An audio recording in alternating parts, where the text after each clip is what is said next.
There are a handful of things that I used to buy because I thought they were useful or that they fit the life that I wanted. But over time, I realized they were just creating clutter or duplicates, and honestly, they were creating pressure for myself.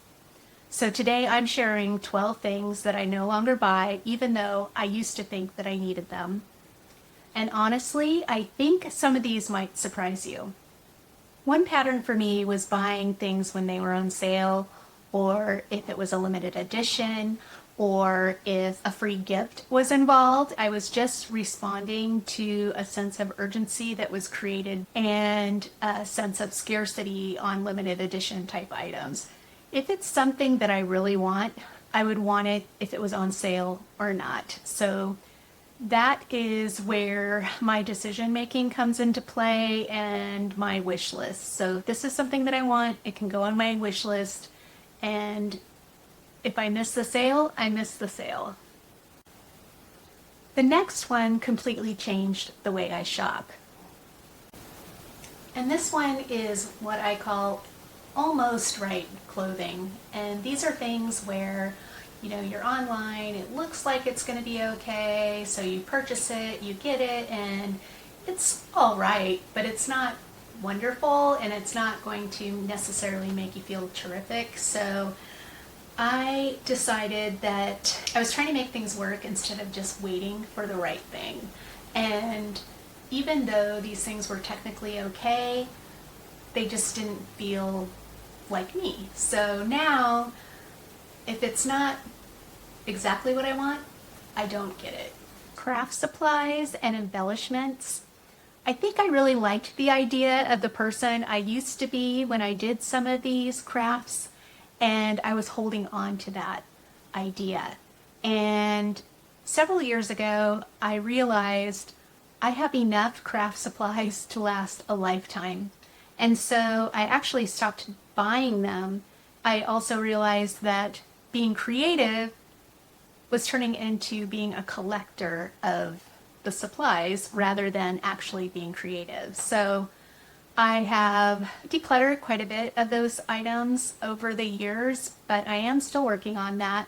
As with a lot of the items that I'm covering today, I am still whittling those things down. So now I don't buy for crafts and hobbies that I'm not actively doing. Okay, so it can be a jungle out there, right? So this point I want to talk about is faux plants. I moved from a larger home into a smaller home, and when I downsized, I brought all of my faux plants with me, and I put them throughout my new space, and it's too many plants. So I need to go through and actually start reducing the number that I have and either put those in bins to rotate or actually just get rid of them. And I certainly do not need to buy anymore. So even if I see something that's really beautiful, I'm going to have to pass. So decorative baskets can be beautiful, and I really do appreciate the workmanship that has gone into them. I inherited some beautiful baskets from my parents, and I have received baskets as gifts over the years. And I've purchased plenty of baskets on my own. And what I think I realized is that baskets can actually just be hiding more clutter. And so I think sometimes organizing is just a prettier way of holding on to things that we should just be getting rid of. So I am no longer going to be purchasing any new baskets, and I'm trying to whittle down the baskets that I keep.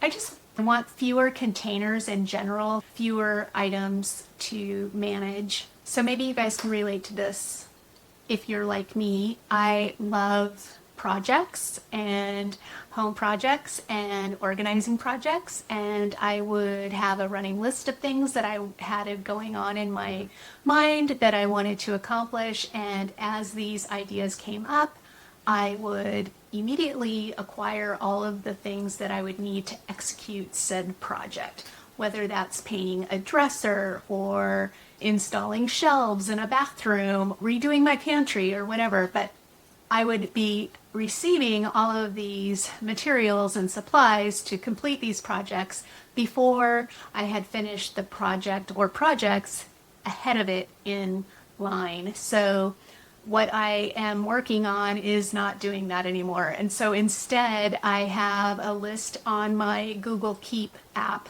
where I have projects, and what I will do is create a list of everything that I want for that project, and then I can add pictures there. I can have inspiration of how I want the project to be executed without actually purchasing those things in advance. There's no reason to get ahead. It was actually causing all this clutter in my garage, and still there are backed up projects in my garage that I'm working through. It was really creating work for myself. And so now that I have this list of ideas, and before I purchase everything, I can sit back and ask myself, is this something that I really want to take on right now? Because another piece of this was this pressure to complete these projects. And maybe if I put a project on my list, I will decide later that, hey, you know what? That's really not that important to me. I'm not going to do it. So no loss, right? I haven't purchased anything. I'm not committed to completing the project because I have only written it in my Google Keep as a potential project. And this is where things really started to shift for me. So I have several skincare lines that I've used for many years that really work for me. And what I have noticed is that if I see an influencer or an ad and I run out and buy a new product from a line that I'm not already using, it just causes clutter and disrupts my regular routine. So I'm not doing that anymore. It's easy to feel like there's always something newer or better out there, but I have plenty of steps in my routine. I have little extras that I can add to it here and there. And so I don't feel like I need to be constantly trying something new anymore. So now I stick to what's really already working and use what I already have. But if there were to be something that came on the market or that was introduced and I really wanted to try it, I could put it on my wish list and think about it. I could go to a department store and look at it in person, not just react and order it online. So for those of you that watched my makeup decluttering, another area for me that is similar is beauty products, hair products, nail products, all the things. And so that is something that I've stopped buying, and I am using up what I already have. I think I was trying to stay ahead by having a backstock of supplies for my hair products, my shampoos, my conditioners, my hair masks, my body wash, my everything. And now I am just working my way through my products. I will replenish things as needed. It was almost like I was planning for a shortage that never came. And there were a couple of years there where shortages were a real thing, and maybe that triggered it a little bit. But I don't need to worry about a shortage in shampoo out in the market. So I am good in that department. And so now I'm just using up what I have, and I will replace things as I need them. Okay, so another thing that I've stopped doing is buying in the moment during or right after a service has been provided to me. And what I mean by that is if I'm at the hair salon, or if I just had a facial or a massage, or even something simple like getting a car service, I am not going to feel pressured to say yes when I'm asked if I want to take anything home that day. If I need something, I will be going to that appointment knowing that I need it. I have plenty of beautiful Kerastase products for my hair, and I do not need any more right now. I am getting close on a couple of things, but until I run out, I'm not going to purchase anything. So in the past, if somebody said, would you like to take these products that were used in your facial today home, regardless of what I had at home, I would feel obligated to say yes. And I think part of it was I didn't want to dismiss the person. I also felt like, I think part of that was I just didn't want to seem like I didn't appreciate them or the work that they had just done. And so now I can say, you know what, let me think about it. Or I can say, I'm good for now and I'm just going to stick with what I already have. Or if I'm getting my car washed and they want me to do an add-on service, I'm okay saying I can always come back and handle that another time. Today I just came in for this service. And so I'm curious if you've ever done that too, if you've ever felt the pressure in the moment in a service situation to purchase something that you really didn't need or maybe you didn't even want. Okay, we're on number 10, so we're in the home stretch. And it's another beauty type of product. And this time I'm talking about skincare devices. Just because something is trending or new or fabulous doesn't mean that I need to hop on the bandwagon and purchase it. I have enough devices that I do use on a regular basis, and I don't need to introduce anything new into my systems. I don't need every new tool to get results. I feel like I'm getting good results now. And a lot of the times, the basics done consistently matter more. I've got my things that I use, and I'm happy with how they're working.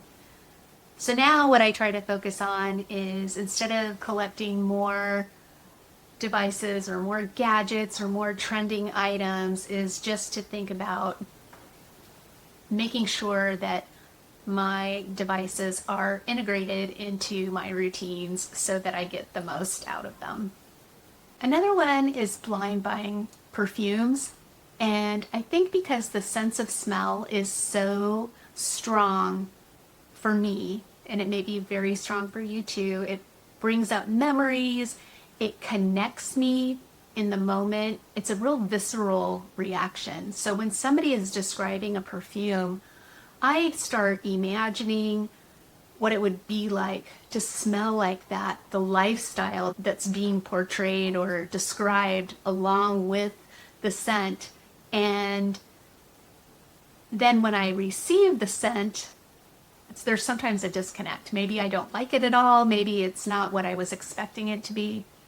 So I've stopped doing that. And now what I do is I just buy what I truly love. I have a rotation of perfumes that I really, really love. Now, though, what I will do instead of just purchasing something blind is, if something sounds like, wow, that does sound amazing, I will put it on a list, and the next time I'm in a department store or Sephora or somewhere that might be carrying that perfume, I'll smell it. And then if it's something that I absolutely love, I can get it. Okay, this category is a 2-for-1. It's luggage and coffee table books. Now, how do these things relate? So in my mind, they're both aspirational. Luggage means travel and adventure, and coffee table books can do the same thing for me. They can show me lifestyles and decor and fashion and destinations of places that I want to go. So with luggage, I think I have enough luggage for everyone in my family, except that not everyone in my family lives with me anymore. So I do not need any more luggage. I've offered the extra luggage to my grown children, and if they want it, they can take it. Otherwise, it'll be decluttered. And I'm going to keep, one set for us that can work. I do travel for business, and so, I need a good roller bag for my business trips that I can use as a carry-on, and I'm going to go ahead and keep one larger bag for myself for any bigger trips that we go on, but I'm going to pass on what no longer is serving me in my smaller space and just be honest about the space that I'm living in now. I just don't have the space for all that luggage. And at one point, I didn't even notice that it was in the home anymore because I had an expansive basement and I could just stash it away and it wasn't bothering anyone. But now every square foot counts. As far as the coffee table books, I've decided that if I want a new one, then I need to declutter one first.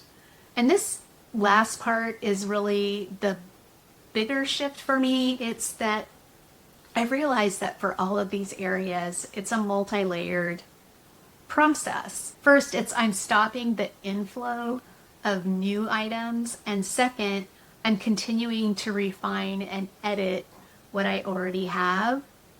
I just want less to take care of, honestly. It's not that I'm a minimalist, and it's not that I don't like new things or that I will never shop. I enjoy expanding my horizons. I enjoy appreciating fine things and acquiring them. But I need to do it in a smart way. And so I don't feel like I'd have less by going through this change. I feel like I just have more clarity. I have more freedom.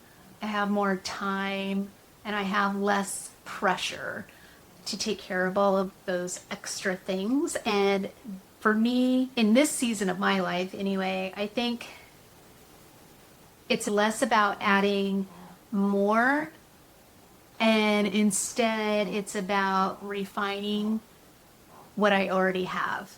So if you like this kind of content and it resonates with you, please like and subscribe to the channel. I really appreciate everyone who is subscribed already. I think that we're all trying to be better versions of ourselves, and it's a process. And if we're in it together, it gets easier. So I will see you next time. And in the meantime, take care of yourself, take care of your future self, and have a lovely life. Bye.